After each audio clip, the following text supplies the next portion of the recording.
예, 우리가 마태복음 성경 공부 함께 계속 나눌 텐데요. 2주 전에 우리가 세상의 소금과 빛으로 살아가기 위해서는 착한 행실이 무엇이냐라고 했을 때 몇 가지를 살펴봤습니다. 우리가 어디까지 봤냐면 생활 지침 중에 구제와 기도, 주기도문까지 봤어요. 그럼 오늘 살펴볼 게 뭐예요? 금식하고 재물에 대한 교훈입니다. 그래서 함께 금식과 재물에 대한 교훈을 살펴보겠습니다. 금식, 마태복음 6장 16절에서 18절 말씀 한번 읽어보겠습니다.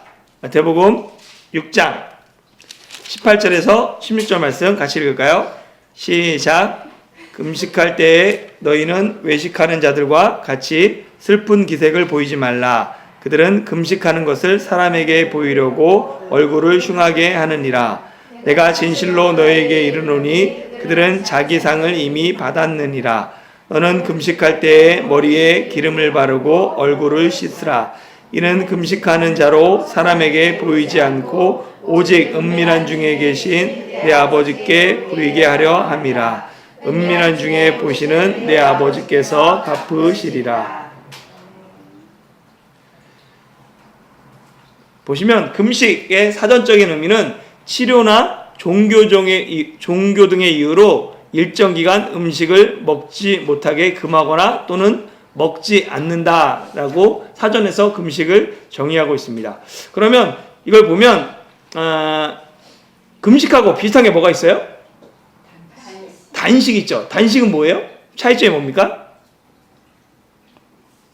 생각해 보신 적 있으세요?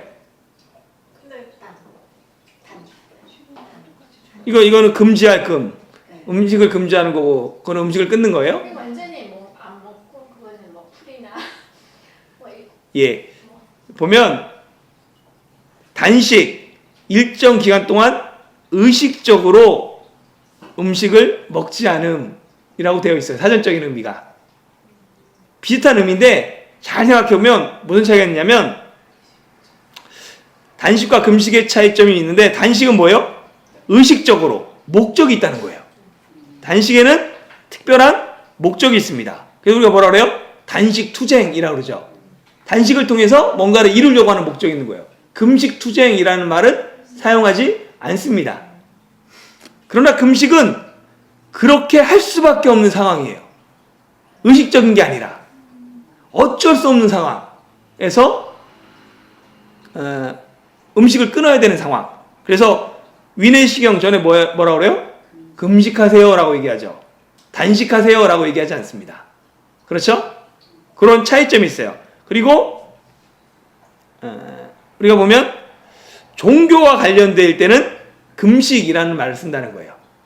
그러니까 병원이나 치료나 관련돼 있을 때 금식이라는 단어를 성경은 사용합니다. 성경에는 단식이라는 단어가 없어요. 그렇다면 우리가 금식과 단식의 차이를 안다면 동기가 무엇인가를 생각해 볼 필요가 있어요. 금식하는 이유가 뭐냐는 거예요. 금식하는데 특별한 목적을 가지고 무엇인가를 이루기 위해서 금식한다면 그건 뭐라는 거예요? 단식이라는 거예요. 투쟁하는 거죠. 예. 그러면 이 차이점들을 좀 알아야 되는데요. 목적을 가지고 하는 단식에 하나님이 응답하시는가? 여러분들 생각 어떠세요? 응답하십니까? 안 하십니까? 한번 생각해 보세요. 목적을 가지고 단식할 때 하나님 응답하세요? 안 하세요? 예, 응답하시죠. 근데 응답 안 하실 수도 있어요. 그렇죠? 금식한다고 무조건 응답되는 건 아니잖아요. 될 수도 있고 안 될 수도 있어요. 하나님께 달렸으니까. 그렇다면 왜 이 목적을 가지고 하는 단식은 사실은 금식이 아닌데도 하나님 응답하시나? 할 때 이유는 한 가지예요.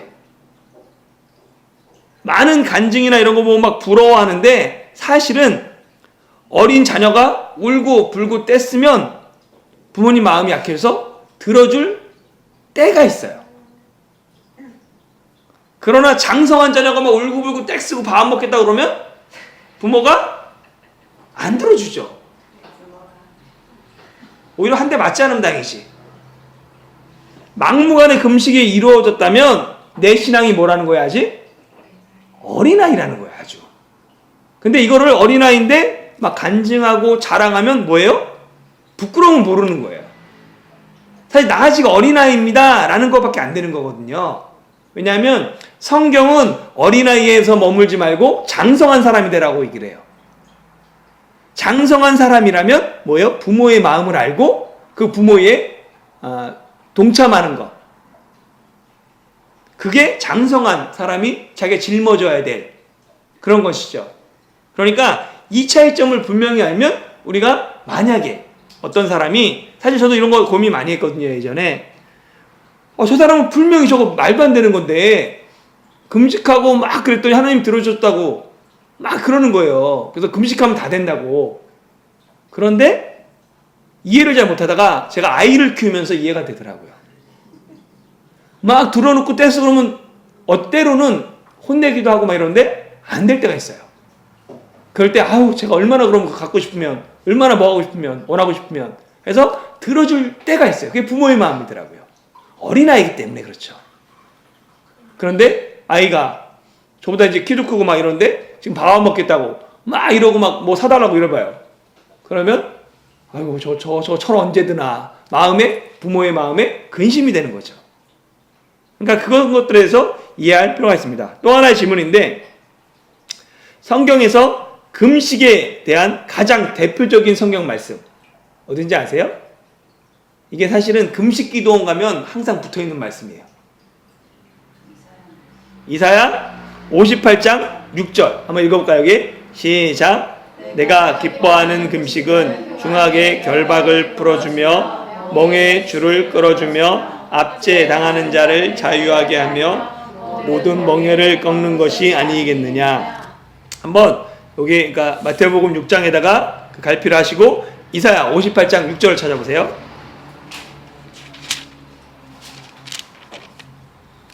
내가 기뻐하는 금식은 얼마나 좋아요. 하나님 기뻐하시는 금식은 흉하게 결박을 풀어주며 멍에에 줄을 끊어주며 압제당하는 자를 자유하게 하며 모든 멍에를 꺾는 것이 아니겠느냐.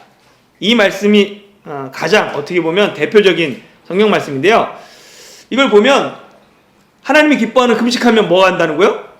나의 모든 멍에, 압제당하는 것, 어려운 거 다 해결해 준다는 얘기잖아요. 그렇죠? 그래서 참 좋아합니다. 그런데 보세요. 이사야 58장은 당시 행해지던 금식을 비판하는 내용입니다.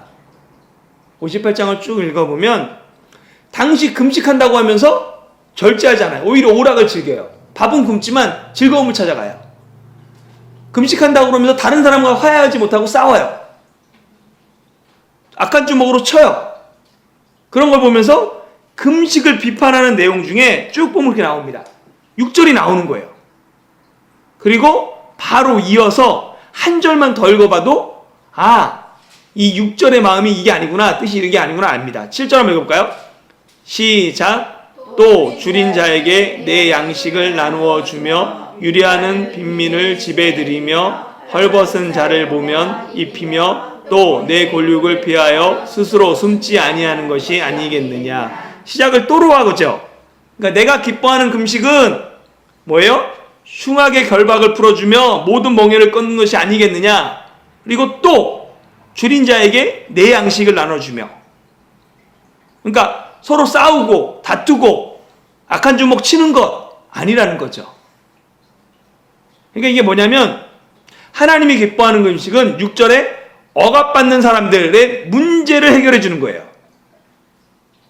내 문제뿐만 아니라 아파하고 힘들어하고 눌려있고 그 사람들 도와주는 것. 7절은 뭐예요? 가난한 자들을 돌보는 것. 그러니까 너희가 금식한다고 하면서 음식은 끊으면서 이웃을 돌보지 않는 것, 음식을 끊으면서 다른 사람을 억압하는 것, 이런 것들은 차라리 하지 않는 게 낫다라는 내용인 거예요. 그런데 우리가 이 9절만 보고 58장 6절만 보고 내가 금식하면 나의 모든 문제가 해결될 거야, 그렇게 말하는 것 자체가 성경에 대해서 사실은 전혀 모르는 겁니다. 그리고 성경의 하나님의 말씀을 오용하는 거죠. 이렇게 할 때 응답이 하나님 응답하세요. 8절부터 11절 말씀입니다. 다시 한번 8절부터 58장 8절부터 11절 읽어볼까요? 시작. 그리하면 내 빛이 새벽같이 비칠 것이며 내 치유가 급속할 것이며 내 공의가 내 앞에 행하고 여호와의 영광이 내 뒤에 호위하리니 내가 부를 때에는 나 여호와가 응답하겠고 내가 부르짖을 때에는 내가 여기 있다 하리라. 만일 내가 너희 중에서 멍에와 손가락질과 헝한 말을 제하여 버리고 줄인 자에게 내 심정이 도움하며 괴로워하는 자의 심정을 만족하게 하면 내 빛이 흑암 중에서 떠올라 내 어둠이 낮과 같이 될 것이며 여호와가 너를 항상 인도하여 메마른 곳에서도 내 영혼을 만족하게 하며 내 뼈를 견고하게 하리니 너는 물된 동산 같겠고 물이 끊어지지 아니하는 샘 같을 것이라. 아멘. 보면 우리가 많이 아는 말씀들이 있죠. 그런데 이 말씀들을 이렇게 취사로 선택해서 그래요. 내가 부를 때 나 여호와가 응답하겠고 내가 부르짖을 때 내가 여기 있다리라. 언제요? 내 빛이 새벽같이 비치며 내 치유가 급속할 것이며 내 공의가 내 앞에서 행하리니 여호와의 영광이 내 뒤에 호위하리라. 언제요? 억압받는 사람들의 문제를 해결해주고 가난한 자들을 돌아볼 때. 근데 이거를 다 빼먹고 어떻게 하는 거예요? 금식하면 치유가 급속하게 이루고 부를 때 응답이 이루어지고 이렇게 해석한 거예요. 또 마찬가지죠. 11절도 마찬가지예요. 여호와가 항상 너를 인도하여 메마른 땅에서 내 영혼을 만족하게 하고 물된 동산 같게 끊어지지 않는 생 같으라. 어떻게 할 때요? 10절에 보면 줄인 자에게 내 심정이 통하며 괴로워하는 자의 심정을 만족하게 하면 똑같잖아요. 내용이. 그러니까 내가 금식할 때 물된 동산 같고 물이 끊어지지 아니하는 게 아니라 실제로 내가 가난한 사람들을 돕고 억압받는 사람들을 도울 때 내 빛이 흑암 중에 떠올라 어둠이 낮과 같이 될 것이며 이게 약속인 거예요. 근데 우리가 말씀을 왜곡하고 있는 거죠. 그러니까 기독교가 욕먹는 많은 이유들은 제가 돌아보면 이 말씀을 자기중심적으로 하나님 중심이 아니라 하나님이 하셨던 원래 의미가 아니라 자꾸만 자기 좋은 쪽으로 해석하는 거예요. 그로 말미암아 하나님이 공의, 하나님이 이 땅을 정의롭게 다스리기를 원하고 우리를 통해서 같이 나누고 같이 세워지고 같이 가난한 자나 부유한 자나 함께 이뤄가는 그 나라를 만들어가는 게 아니라 내가 부자 되는 것, 내 문제가 해결받는 것, 그게 기독교가 됐어요. 그런데 사실은 그렇지 않습니다. 그래서 이게 금식에 대한 하나님의 가르침이었던 거예요. 보면 또 금식할 때 보면 구약 성경에 금식 이유들이 몇 가지 있습니다. 한번 생각해 보세요. 언제 금식합니까? 언제 금식하죠? 언제 금식할 것 같아요? 배고플 때 금식하면 되죠. 다이어트 할 때? 그거 말고. 언제 금식해요? 모르겠어요? 에스더가 예, 죽으면 죽으리라고 3일 동안 3일 넘나 금식할 때. 그러니까 어쩔 때요 그때가? 정말 민족적인 위기 앞에서. 예, 민족의 위기 앞에서 금식한 그 내용이 있죠. 또 어떤 게 생각나세요? 잘 보면 몇 가지가 있어요. 하나는 죽음을 슬퍼한, 이게 그러니까 사울이 죽을 때 7일 동안 막 금식하고 막 이러죠. 애곡하고 막 이러죠. 그러니까 죽음, 헤어짐과 죽음이 애통할 때 금식합니다. 또 보면 회개할 때 금식해요. 사무엘이 미스바에 모여서 회개하자고 그러잖아요. 그때 금식하며 회개하죠. 금식하며 회개할 때 금식하고, 아합이나 여호사밧이나 여호야김 다 왕들이 하나님 앞에 회개할 때 금식합니다. 그리고 요나가 그 아수르의 그 니느웨 성에 가서 멸망을 선포했을 때 니느웨 사람들이 뭐예요? 금식하며 회개하죠. 그러니까 회개할 때 금식합니다. 그리고 간절한 소원 앞에 금식해요. 그렇잖아요. 우리가 간절한 소원이 있을 때 금식하잖아요. 간절한 소원은 두 가지인데요. 하나는 개인적인 소원. 다윗이 금식했는데 언제 금식했냐면 나단 선지자가 와서 책망하고 이제 밧세바 사이에서 난 아이가 죽을 것이다 라고 했을 때 다윗이 그 아이를 위해서 7일 동안 금식합니다. 그래서 간절한 소원, 이게 나의 잘못이니까 하나님 그 아이 거두지 말고 차라리 나를 죽여달라고, 나의 잘못이라고 그러니 금식하죠. 또 하나는 뭐냐면 국가의 위기 앞에서, 느헤미야, 에스더가 국가의 위기 앞에서 금식하죠. 그러니까 간절한 소원도 어떻게 보면 나의 죄 때문에 일어난 것. 하나는 국가의 위기 앞에서 금식했던 거예요. 그리고 신약 성경에 보면, 이게 뭐 구약에 나오는 다 금식에 대한 내용이고요. 신약 성경에 금식이 나오는 거 아세요? 신약 성경에도 금식이 나오는데요. 오직 사람을 세울 때 뿐입니다. 그러니까 금식하고 기도하면서 바나바와 사울을 세우죠. 그 다음에 그 복음 전도한데 사람들한테 그 장로를 세울 때, 사람을 세울 때 금식합니다. 신약에서는. 그러니까 우리가 한번 금식하는 이유가 무엇인가 생각해 볼 필요가 있어요. 나의 욕망을 위해서 금식한 적은 성경에 단 한 번도 없습니다. 예. 어린아이가 떼쓰는 것처럼 내가 이루고 싶어서 떼쓰는 금식은 없어요. 그러니까 우리가 금식의 동기를 성경을 통해서 한번 살펴보고 또 내 동기도 금식할 때 살펴볼 필요가 있는 거죠. 그러면 그 이사야 58장 6절에 네. 억압받는 자들 문제 해결해주고 가난한 자를 돌보는데 그게 금식의 목적인 거야? 아니면 금식을 하면서 그렇게 할 때 하나님이 역사하시나요? 아, 그게 어떠냐면요. 그 당시 사람들이 금식은 했어요. 왜냐하면 경건의 생활이기 때문에. 그래서 금식을 하는데 금식은 음식만 끊었지 실제 하나님의 마음은 없이 다른 사람들을 막 괴롭히고 억압받는 사람 더 억압하고 막 싸우고 다투고 그랬던 거예요. 그래서 하나님 뭐라고 하냐면 이사야를 통해서 내가 기뻐하는 금식은 니네가 지금 굶고 있는 것 그런 게 아니라 가난한 자를 돌아보고 억압받는 사람들을 도와주고 이런 것이 금식이고 내가 기뻐하는 것이고 그것을 할 때 내가 이렇게 이루겠다. 내 치유가 급속하게 될 것이고 네가 원하는 것들 기도할 때 응답하겠고 내가 널 도와주겠고 이렇게 말씀하셨던 거 하나님은. 금식을 하면서 의식적으로 이제 경건하기 위해서 금식을 하는데 그런 행위들을 그러니까 금식 기간에 하라는 거잖아요. 그러니까 그렇지 우리가 행위뿐만 아니라 뭐예요? 정신, 마음 이게 계속 똑같은 내용이거든요. 그러니까 그 산상수훈의 그 핵심은 계속 뭐냐면 우리가 그냥 나중에 이게 조직이 되고 이게 나중에 이제 신앙생활이 되면 그냥 주일 예배 그 습관적으로 다니잖아요. 근데 그게 아니라 그 마음, 하나님에 대한 감사와 하나님에 대한 갈급함과 이것들을 잊지 말아라 이렇게 얘기하는 것처럼 똑같은 거예요. 금식을 하면서 그 마음을 잊어버리는 거예요. 사람에게 보이려고 하는 거죠. 이따 좀 얘기할 거예요. 이게 다 이제 전체적인 금식 얘기가 끝나면 이 구절에 대해서 얘기할 거예요. 그러면 하나님 의식하지 않는 거예요. 금식의 목적이 바뀐 거죠.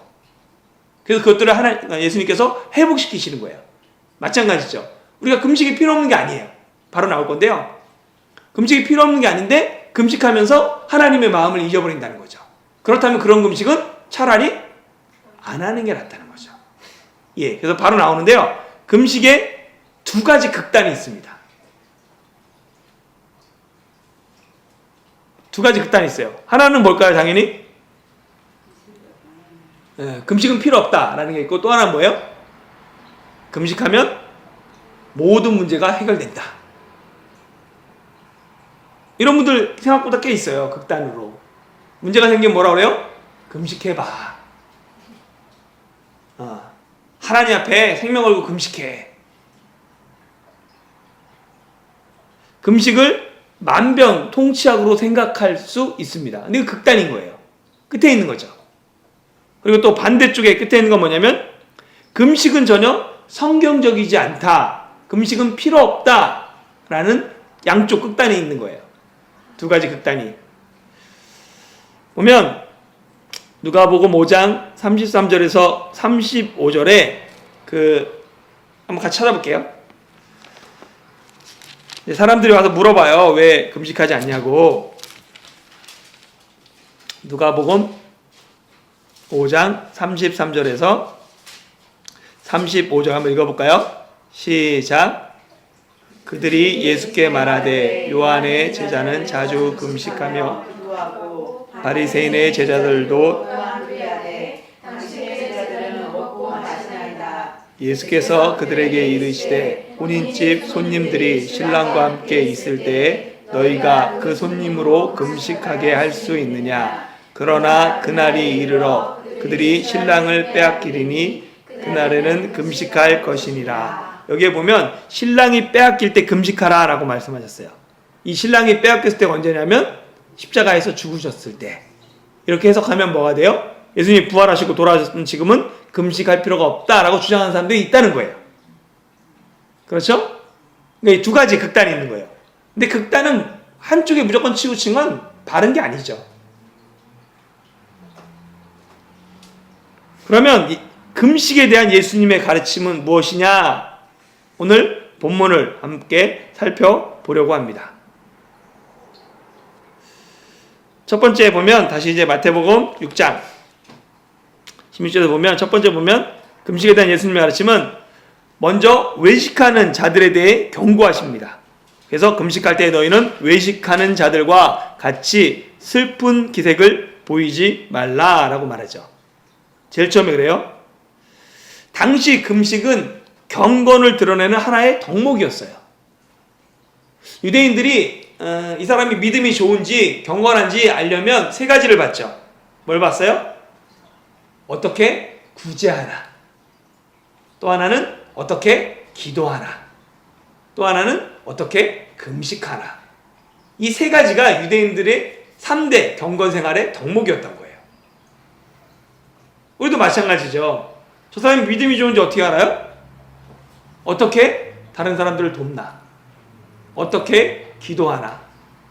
근데 지금은 우리 같은 경우는 어떻게 하냐면, 현대 같은 경우는 뭐가 있을까요? 주일 성수 어떻게 하나, 그 다음에 헌금 생활 어떻게 하나, 어떻게 봉사 생활하나. 이걸 통해서 뭐래요? 저 사람 믿음이 좋다 나쁘다를 생각하잖아요. 마찬가지라는 거예요. 그 당시 사람들은 이 세 가지를 가지고 경건 생활을, 그 사람이 어떤 사람인가를 봤습니다. 그래서 바리새인들은 일주일에 2번씩 금식했죠. 그래서 자랑하잖아요. 바리새인 성전에 올라가서 나는 일에 2번씩 금식하나이다. 그렇게 얘기하죠. 금식이 하나의 경건 생활이었기 때문에 그래요. 근데 금식의 목적이 신앙을 드러내기 위한 것이기에 다른 사람이 알 수 있도록 티를 내는 것이 중요했어요. 그러니까 금식의 목적이 뭐였냐면 나 경건한 사람이다. 이걸 보여줘야 되잖아요. 그럼 어떻게 해야 돼요? 다른 사람이 봤을 때 금식하고 있구나. 이거를 눈치채야 돼요. 그래서 어떻게 하냐면 슬픈 기색, 배고픈 표정을 짓는 거죠. 배고픈 표정을 짓고 힘이 없는 것처럼 보이기 위해서 머리도 감지 않고 세수도 하지 않고 지저분하게 있는 거예요. 다른 사람이 알아줘야 되니까. 나 혼자 금식하면 뭐예요? 그들은 금식을 통해 이루고자 하는 목적이 뭐냐면 타인에게 인정받는 것, 그리고 자기의 만족인 거예요. 이미 달성한 거죠. 다른 사람들이 와 금식하네요, 와 경건하네, 나를 알아주니까, 내 스스로 뿌듯하니까. 그렇기 때문에 이미 자기 상을 받았다라고 16절에 말씀하시는 거예요. 보세요. 슬픈 기색을 보이지 말라. 그들은 금식하는 것을 사람에게 보이려고 얼굴을 흉하게 하느니라. 내가 진실로 너에게 이르노니 그들은 자기 상을 이미 받았느니라 라고 얘기하죠. 그러니까 그런 의미인 거예요. 금식의 목적이 내 신앙을 드러내기 위한 거예요. 나의 만족과 다른 사람의 시선을 위해서. 그거는 그 사람은 금식을 통해서 그렇게 배고프다고 표정하고 다른 사람에게 광고함으로 말미암아 이미 모든 상을 받은 거예요. 달성의 목적을 이루었으니까. 그러니까 하나님 앞에는 상이 없다는 거죠. 그러면 정말 금식해야 될 상황이라면 이게 17절에 이렇게 하는 거예요. 너는 금식할 때 머리에 기름을 바르고 얼굴을 씻으라 라고 말하죠. 그러니까 금식할 때 그 사람들은 뭐 했어요? 머리에도 지저분하게 하고 씻지도 않고. 근데 오히려 반대로 하라는 거예요. 이게 무슨 얘기냐면 결국은 다른 사람이 모르게 하라는 거예요. 알지 못하게 하라는 거예요. 최대한 티를 내지 말라라는 뜻입니다. 그러니까 예수님은 금식을 부정하지 않으셨어요. 그렇죠? 예수님도 공생애 시작하기 전에 40일 금식하셨습니다. 정말 금식해야 될 상황이라면 먼저 다른 사람이 알지 못하게, 티내지 말게 해라 라고 말씀하고요. 또 중요한 원칙이 뭐냐면 사람이 아닌 하나님께 보이게 하라는 거예요. 18절에 금식하는 자는 사람에게 보이지 않고 오직 은밀한 중에 내 아버지께 보이게 하려 함이라. 사람이 아닌 하나님께만 보이게 하라는 거죠. 사실은 우리 삶에서 금식하지 않는 상황이 오는 것이 가장 좋습니다. 예. 정말로 회개할 게 없는 게 가장 좋고요. 나라의 위기나 여러 가지 개인의 죄 때문에 말미암은 다른 사람에게 피해가는 것, 이런 게 없는 게 제일 좋은 거예요. 그러나 내가 예상하지 못한 고통과 절망이 올 수 있잖아요. 갑자기 사랑하는 사람이 이렇게 될 수도 있고, 이게 뭐냐면 도저히 음식을 먹지 못하는 상황에 처할 수 있어요. 문제 때문에, 아픔 때문에. 그 상황에서 어떻게 하라고요? 하나님 앞에만, 하나님께만 보이게 금식하라라는 게 예수님의 가르침입니다. 오직 내가 할 수 있는 게 금식밖에 없는 상황이 있어요. 살다 보면 음식을 못 넘기겠어요. 그럴 때가 오면 뭐예요? 하나님께만 매달려라. 그게 예수님의 금식의 교훈입니다. 이 자녀가 괴로워하며 밥을 먹지 못하는 상황, 부모가 외면하지 않습니다. 외면하지 못하죠. 얘가 너무 아파가지고 너무 힘들어서 못 먹고 있으면 너무 부모 마음 아프잖아요. 내가 대신 아파주기를 원하잖아요. 하나님께서 그렇게 정말 떼쓰면서 이런 게 아니라 너무 슬픔과 아픔 때문에 괴로워하고 있는 그 자녀의 금식을 보시고 응답하시는 거죠. 필요를 채워주세요. 왜요? 하나님이 아버지가 되시니까. 좋은 아버지, 그것도. 이게 계속 같은 내용이죠. 그걸 잊지 말아야 한다는 것입니다. 그게 금식에 대한 가르침이고요. 보면, 금식에 관한 가장 큰 오해가 몇 가지 있습니다. 간단하게 보면, 하나는 뭐냐면, 금식은 신앙적인 의무나 경건의 표시 또는 능력의 상징이 아닙니다. 우리가 지금 살펴보면 신앙적인 의무로 금식하는 것, 사실은 그렇게 하나님이 원하시는 거 아니에요. 내가 또 경건의 표시, 나의 경건을 드러내기 위해서 금식하는 것 역시 하나님이 원하시는 게 아닙니다. 또한 능력의 상징, 금식하고 났더니 막 능력들이 나타나고 은사들이 나타나는 것 역시 성경적인 가르침이 아니에요. 율법 613가지 중에 금식에 대한 명령이 없습니다. 모세오경의 율법을 보면 하라 하지 말라가 있잖아요. 금식하라가 없어요. 하나님은 금식을 회개 하나의 표현으로 말씀하셨어요. 성경에 회개할 때 금식을 하나의 표현으로 말씀하시는데, 사람들이 뭐예요? 금식을 경건의 신앙생활의 요소다. 네가 신앙생활 제대로 하려면 금식 좀 해야지. 이런 것들로 강조했던 거예요. 그래서 나중에 예수님 시대에는 그게 하나로 자리 잡은 거죠. 근데 예수님은 그거를 다시 원래 의미로 돌이키시는 거예요. 그게 금식에 대한 가르침입니다. 마지막 네 번째 6장의 가르침은 재물에 대한 가르침인데요. 잠깐 쉬고 또 하도록 하겠습니다. 네, 마태복음 6장 19절에서 34절까지 읽어봤는데요. 네 번째 생활에 대한 지침은 재물에 대한 내용입니다. 현대를 가장 잘 표현하는 말 중에 하나가 배금주의라고 합니다.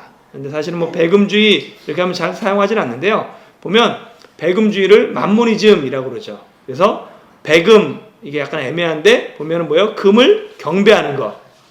그래서 돈을 삶의 가장 중요한 가치로 여겨 모든 것을 돈과 연결해서 생각하고, 돈이면 무엇이든지 될 수 있고 할 수 있다는 사상으로 쉽게 황금 만능주의, 물질 만능주의라고 부릅니다. 배금주의는 강자와 약자, 성공과 실패의 기준이 돈이죠. 사실 이 만몬이라는 게 하나님과 재물을 겸하여 섬길 수 없다 할 때 그 헬라어가 만몬입니다. 재물이. 그래서 만모니즘, 그러니까 재물주의가 된 거죠. 배금주의가.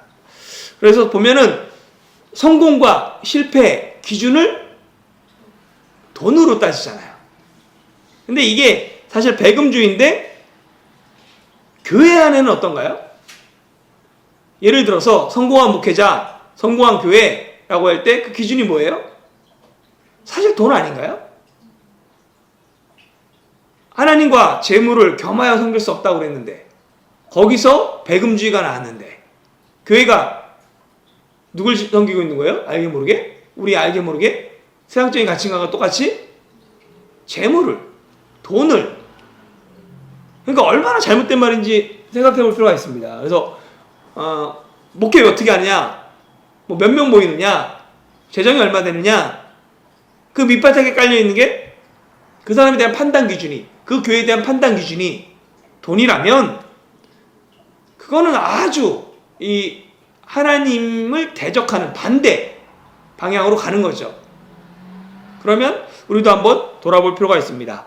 결국 사람을 돈의 유무에 따라 구별하여 온 사회가 돈을 쫓기에 여념이 없습니다. 이는 결국 각종 비리와 불법, 사기로 이어져 부자에 대한 혐오와 사회적 갈등을 일으킵니다. 딱 우리나라 아닌가요? 부자에 대한 혐오, 사회적 갈등, 각종 비리와 불법, 또 사기, 가장 사기가 많은 나라, 사기가 또 가장 또 별로 형량이, 사기 한번 치고 몇 년 살고 오지. 이게 만연한 사회. 왜 그래요? 우리 사회가 어떤 사회라는 거예요, 지금? 배금주의라는 거예요. 물질 만능, 황금 만능. 그런데 문제는 교회와 목회자가 역시 여기서 자유로울 수 없다는 거죠. 교회에 비리가 있고 불법이 있어요. 왜요? 돈 때문에. 왜 명석교회 사태가 계속 문제가 되고, 왜 사랑의 교회 사태가 계속 문제가 되고, 왜 대형교회들이 자꾸만 문제가 돼요? 돈이 많으니까. 간단한 문제예요, 사실은. 과연 우리가 하나님을 섬기느냐, 재물을 섬기느냐 했을 때 제가 볼 때 대형교회들은 자유로울 수 없어요. 제가 아무리 봐도 자유로울 수 없어요. 그래서 앞으로는 새로운 종교개혁이라고 할 수는 없지만 새로운 교회운동이 일어나지 않으면 우리는 어쩔 수 없이 그 교회를 잘 모르기 때문에 교회를 찾을 때 큰 교회 위주로 갈 수밖에 없어요. 시스템도 그렇고 모든 게 다 좋아 보여요.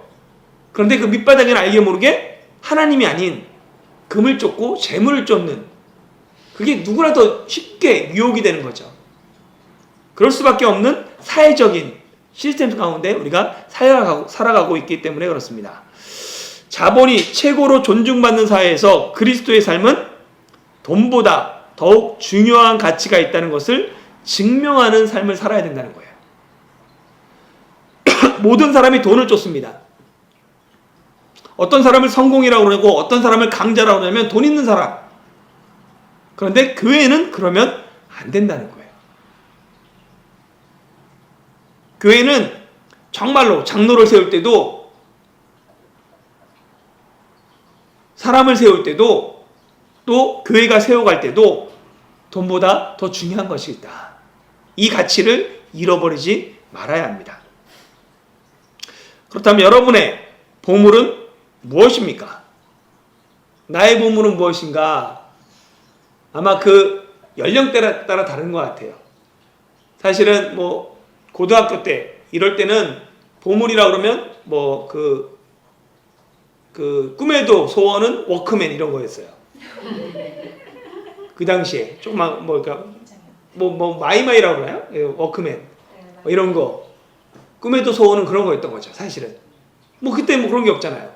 저 돌아보면 나의 보물, 옛날에는 뭐 기타 뭐 이런 거 있죠. 재산 1호 그런 거였어요. 지금 이제 바뀌어가는 거죠. 나이가 들었을수록 그런 거 조금씩 조금씩 바뀌죠. 여러분들 어떤 게 있으세요? 생각나는 게? 우리 가족, 애기들. 애기들, 네. 이 가족.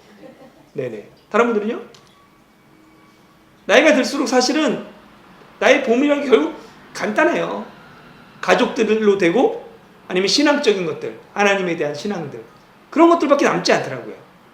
물질적인 거 사실 그 당시에는 되게 귀해 보이지만, 이거 없으면 죽을 것 같지만 돌아보면 있어도 그만, 없어도 그만인 거예요. 그런데 놓지 못하는 게 가족이나 하나님에 대한 신앙, 교회, 그런 게 남는 거죠. 사실은 돌아보니까 그렇더라고요. 저도. 보물이란 자신이 가장 가치 있고 귀중하게 생각하는 것입니다. 물질로 대부분 보물을 삼죠. 그래서 예수님 시대에 보면 주로 의복, 곡식, 금과 같은 보화였어요. 그 당시에 먹고 살기 힘들기 때문에 그 일반 가난한 사람들은 주로 보물이 그런 거였죠. 당시 사람들은 보물을 집에 숨겨두거나 안전하게 보관하기 위해 창고를 짓거나 아니면 땅에 묻기도 했던 거죠. 그래서 뭐 의복이나 곡식을 위해서는 집에 두거나 보관하기도 하고 창고를 짓기도 하고, 금 같은 경우는 또 땅에 묻기도 하고 아니면 뭐 이렇게 그 금고를 만들어서 보관하기도 했습니다. 예수님의 재물에 대한 가르침을 한번 살펴보려고 합니다. 맨 처음은 보면 몇 가지가 있는데, 첫 번째는 보물을 땅에 쌓아두지 마라 라고 맨 처음에 19절에 시작하고 있습니다. 쌓아두면 어떻게 돼요? 옷은 좀이 먹습니다. 사용하지 않으면. 지금도 보면 여기 또 대만이 보면 어느 순간에 보면 곰팡이가 안 입으니까, 안 쓰니까 좀이 먹어 있고, 철은 녹이 슬고 음식은 상하게 되는 거죠. 벌레가 오거나 쥐가 나타나거나 상하게 되고, 아니면 도둑이 훔쳐가죠. 그렇잖아요. 그래서 결국은 뭐예요? 땅에 쌓은 것은 사라져 버리기 때문에 땅에 쌓지 말라라고 얘기하는 거죠.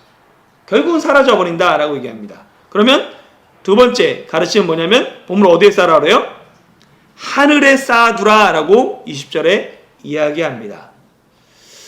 많은 사람이 땅에 보물을 쌓는 삶이 진정으로 자신을 위한 삶이라고 생각해요. 그렇잖아요. 창고를 늘리고 조금 더 이렇게 재어두고, 이 나를 위해서 생각하는 거라고 그러잖아요. 그러나 예수님은 뭐라냐면, 너희를 위하여 보물을 땅에 쌓지 말고, 나는 나를 위해서 땅에 쌓는 걸 나를 위한다 생각해요. 근데 예수님이 뭐냐면, 오직 너희를 위하여 보물을 하늘에 쌓으라 라고 말씀하십니다. 왜 보물을 하늘에 쌓는 게 나를 위하는 거예요? 우리는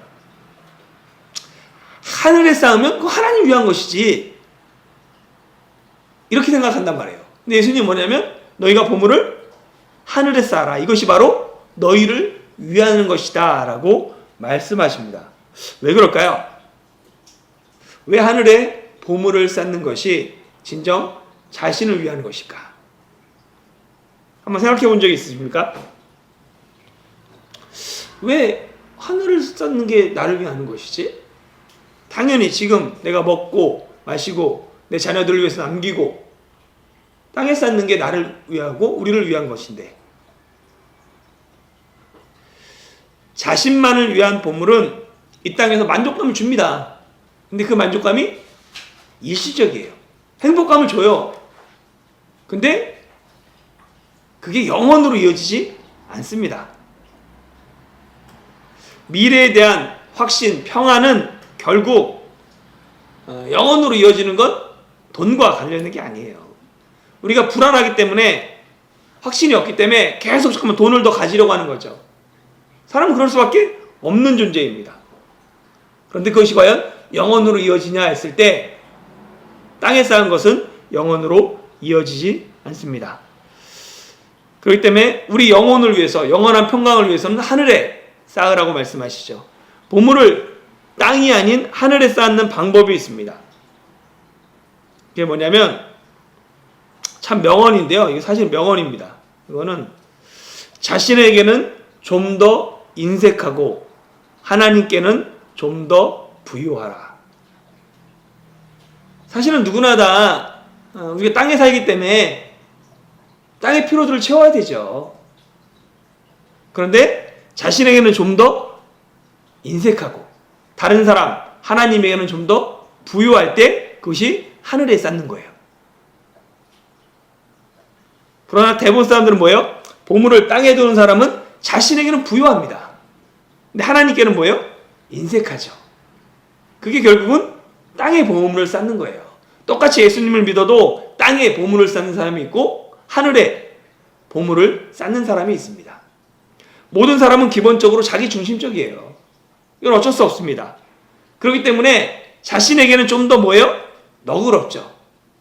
다른 사람에게는 인색합니다. 근데 이 자기 중심성을 깨야 돼요. 자신에게는 좀 더 인색할 필요가 있고 다른 사람에게 대해서는 좀 과감할 필요가 있는 거예요. 그게 하늘에 쌓는 방법입니다. 쉰들러 리스트 마지막 장면 기억하세요? 말하자면 너무 옛날 영화예요.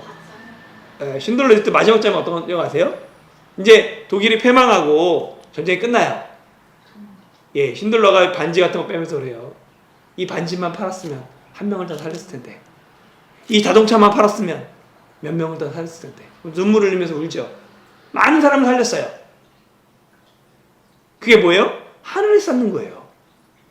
나한테 좀 더 인색했으면, 다른 사람에게 좀 더 과감했으면, 그게 바로 하늘에 쌓는다는 거죠. 그러면 나는 보물을 어디에 쌓고 있습니까?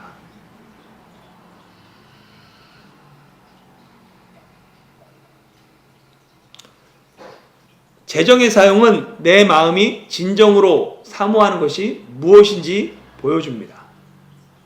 내가 돈을 어떻게 사용하는 게 내 마음이 어디 있는지, 내가 꿈꾸는 게 뭔지, 내 삶의 우선순위가 무엇인지를 보여준다는 거예요. 왜냐하면 21절에 보면 내 보물이 있는 곳에 내 마음도 있기 때문에 그렇습니다.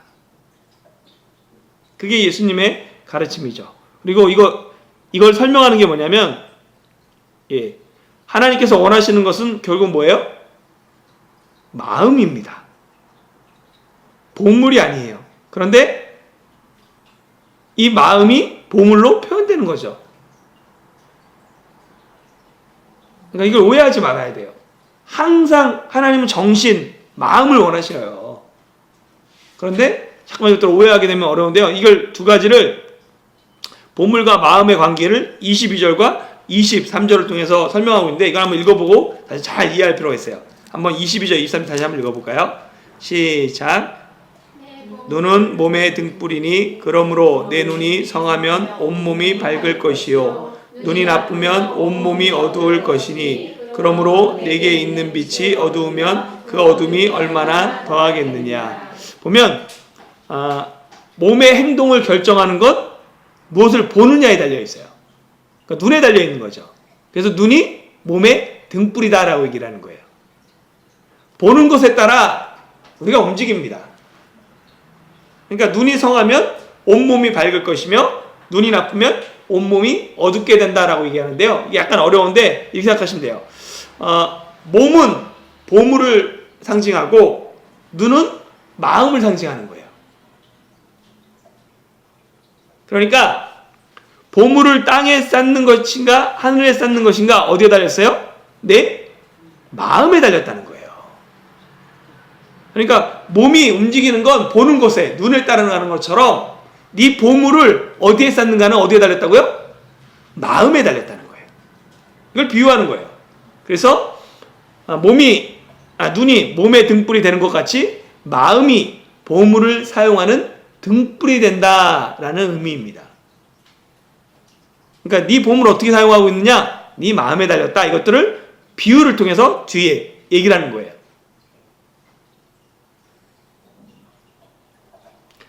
22절에 성화면에 달려있는 각주를 보면 뭐라고 되어 있냐면 헬라어로 순전하면이라고 되어 있어요. 밑에 성경책 밑에 보면 맞죠?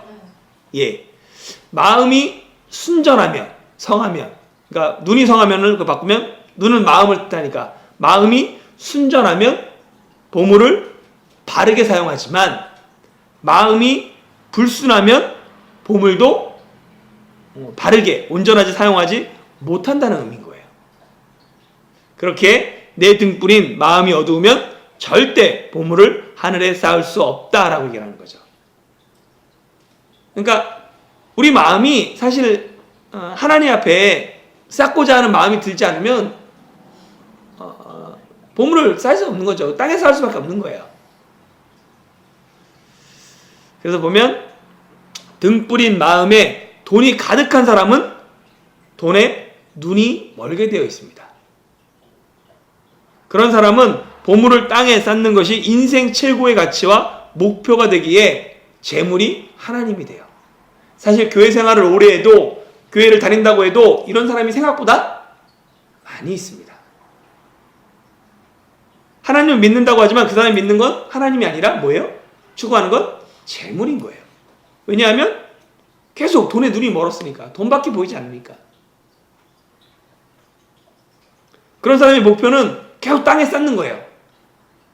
내가 좋은 거 먹고 좋은 거 입고 나한테 인색할 필요가 없죠. 내 자녀에게 좋은 거 먹이고 좋은 거 입히고 좋은 걸 나눠주려고 하죠. 거기 하나님이 들어갈 자리가 없어요. 왜냐하면 그 사람의 모든 목표는 돈이기 때문에. 하나님이 아니기 때문에 그렇죠. 그건 영원으로 이어지지 않습니다. 결국은 그 사람은 자기를 위하는 것 같지만 그게 자기를 망치는 것이 되고 자기 가정을 위하는 것 같지만 결국 가정을 망치는 것이 된다는 얘기예요. 현대는 돈이 하나님과 같은 영향력을 행사하는 시대입니다. 그래서 돈이 세상을 통치하는 것처럼 보여요. 그러나 우리가 믿고 고백하는 것은 돈이 아니라 하나님이 세상을 통치한다는 사실이죠. 그렇다면 우리가 어디에 우리 재물을 쌓아야 되냐면 하늘에 쌓아야 되는 거 알아요. 그런데 우리가 실제로 믿는 것은 하나님이 세상을 통치한다는 것이 의심되는 거예요. 믿지 못하는 거죠. 믿음이 없는 거예요. 그러다 보니까 자꾸만 돈을 쌓게 됩니다. 사람들이 보물을 땅에 쌓아두려고 하고 하나님과 재물을 겸하여 섬기려고 하는 이유가 내일에 대한 불안, 두려움, 걱정, 염려 때문입니다. 사실은 불안과 염려 이런 것 때문이죠. 내일 어떻게 될지 모르잖아요. 그런데 이거는 사람이면 누구나 갖고 있는 마음이에요. 그럴 수밖에 없는 마음이에요. 이거는 이따가 한번 살펴볼게요. 왜냐하면 여기서 염려에서 승리하는 세 가지 방법 먼저 살펴보고 왜 염려가 우리를 인간의 그 고유한 이렇게 특성이 됐는지 살펴보겠습니다. 보면 첫 번째는 하나님을 주인 삼으라는 거예요. 24절을 보면 한 사람이 두 주인을 섬기지 못할 것이니 하나님과 재물을 겸하여 섬기지 못한다라고 했죠. 하나님을 주인 삼으면 되는 거예요. 염려는 헬라어로 보면 나눠지고 분산되어 있는 상태라고 말합니다. 그러니까 이게 나뉘어진 거예요. 마음이, 상태가. 그래서 그 염려라는 겁니다. 사람이 두 주인을 섬긴다는 건 이미 마음이 두 마음으로 나눠진 거예요. 하나님을 향한 마음과 재물을 향한 마음. 두 마음이 하나님과 재물을 함께 섬기려고 할 때 염려가 발생하는 거예요. 이미 두 마음이 나눠졌으니까 불안하고 염려가 생기는 거죠. 그래서 염려를 이기는 첫 번째 방법은 재물이 아닌 하나님을 주인으로 삼는 것입니다. 사람을 향한 첫 번째 하나님의 명령은 뭐냐면 선악을 알게 하는 나무의 열매를 먹지 말라. 이 하나님의 명령이 있었고 뱀의 유혹이 있었죠. 먹는 날에는 내 눈이 밝아져 하나님같이 될 것이다. 이 하나님의 명령과 유혹 사이에서 인간이 뭐가 되었어요? 두 마음이 된 거예요. 이 마음 맞는 것 같고 이 마음 맞는 것 같고. 그러니까 뭐가 돼요? 두 마음이 되면 나뉜 상태를 염려라고 말하는 거예요. 헬라어는. 그래서 보면 범죄한 인간은 하나님과 멀어지고 심리적인 두려움, 영적인 불안, 채울 수 없는 욕구, 염려 이런 걸 느끼는 존재가 된 거예요. 두 가지 마음으로 인해서 점점 이제 하나님과 멀어지고 두려움이 생기고 불안하고 채울 수 없는 욕구가 생기고 이 사람 하나님의 빈자리를 채우기 위해 사람마다 가치 있는 거 거기 집어넣으려고 그러죠. 그걸 뭐라고 그러냐면 보물인 거예요. 그걸 잠깐만 채우려고 하는 게 그게 뭐가 됐든 하나님의 빈자리를 채우고자 하는 그 마음이 그게 우리의 우상이 되고 보물이 되죠. 나뉜 마음 때문에 생긴 염려에서 승리하는 방법은 하나님과 재물 사이에서 머뭇거리지 말고 하나님을 주인 삼는 것입니다. 내 삶의 주인은 하나님입니다. 내 삶의 보물은 오직 하나님입니다. 두 번째는 염려에서 승리하는 두 번째는 하나님이 아버지 되심을 믿으라라고 25절에서 30절에서 얘기를 하는 거예요. 누구든지 목숨을 위해서는 뭐예요? 먹고 마셔야 합니다. 살기 위해서는 먹고 마시죠. 그런데 염려가 사람을 사로잡으면 이 주객이 전도돼요. 원래는 살기 위해서 먹는 거예요. 살기 위해서 돈을 벌어야 되는 거죠. 근데 이게 바뀌어서 뭐예요? 먹기 위해서 살고 돈을 벌기 위해서 살죠. 이게 주객이 전도된 거죠. 그러니까 우리가 여기서 이기려면 삶의 목적을 분명히 해야 됩니다. 내가 왜 살지? 아 맞아. 목숨이 음식보다 중요해. 몸이 의복보다 중요해. 내가 뭐 입는 것보다 내가 뭐 먹는 것보다 내 몸이 내 목숨이 더 중요하고 그것 때문에 우리가 먹고 그것 때문에 일하고 살아가는 것이죠. 목숨이 음식보다 중요하다는 것은 공중의 새를 보고 깨닫고 몸이 의복보다 중요하다는 것은 들의 백합화를 보고 깨달으라 라고 말하는 거예요. 공중의 새를 봐라. 먹는 거 염려하지 말아라. 들의 백합화를 보라. 네가 입는 것 염려하지 말아라. 이 보라는 헬라어로 눈을 뜨고 살펴보라. 관심을 가지고 자세히 관찰해보라 라는 의미입니다. 우리가 공중의 새나 들의 풀을 깊이 묵상하고 자세히 관찰하면 지금도 온 세계를 주관하시는 하나님을 만나게 되는 거예요.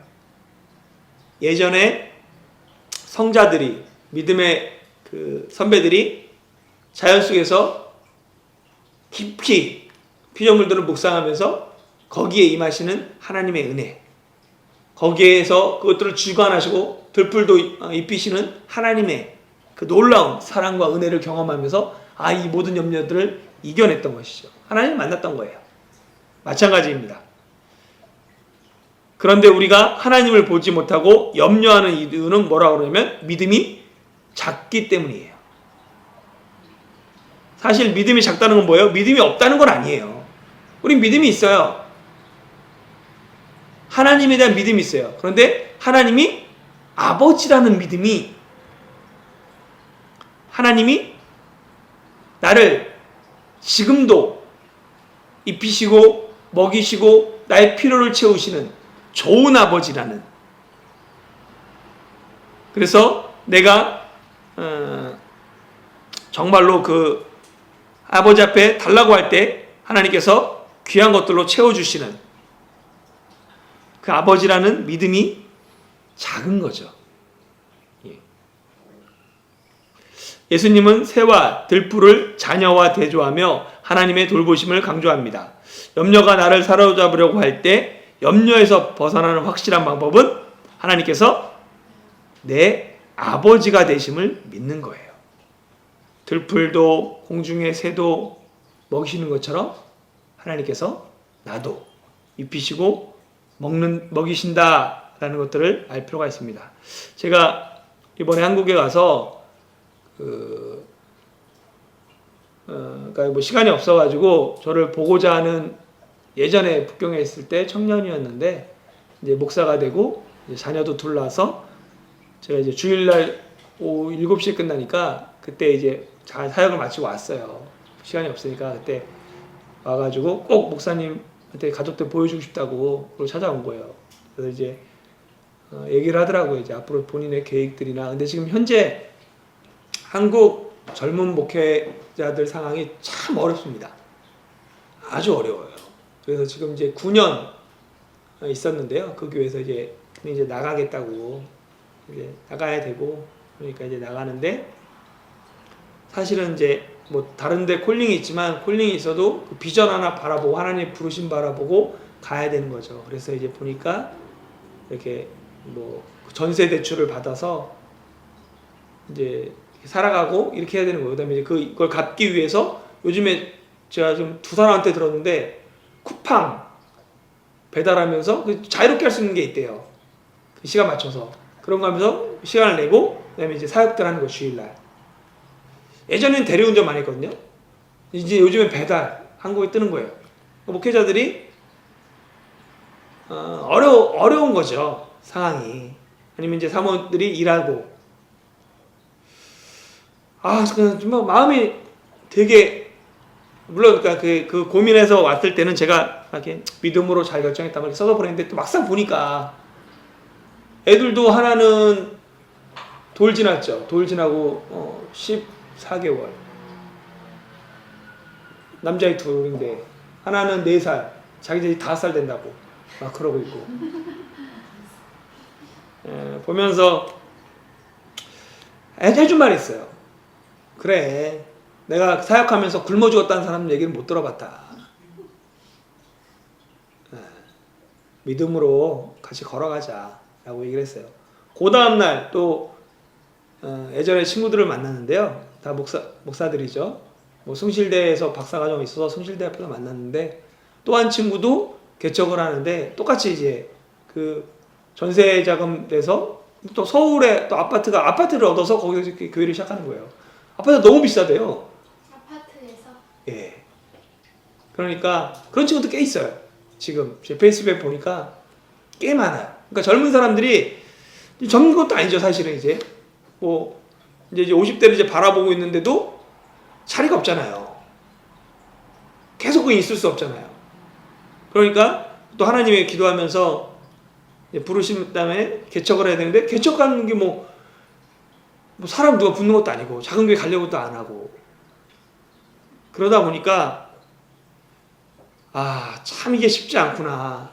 근데 참 믿음이 참 크면서도 이게 또 실제로 이렇게 개척해도 10교회 중에 한 교회가 될까 말까거든요.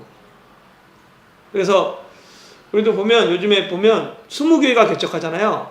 그러면 100명 넘는 교회가 한 교회래요. 나머지는 다 40명, 50명이 안 된대요. 요즘에 개척하면. 그러니까 또 일을 해야 되고 막 그래야 되는 거예요. 아이들 키우면서. 이게 좀 이 구조 자체가 잘못됐는데 이 시스템 자체가 잘못됐는데 큰 교회들은 점점 이렇게 뭐 그걸 유지해 가지만 사람들이 찾는 게 대형 교회밖에 어쩔 수밖에 없는 상황이니까.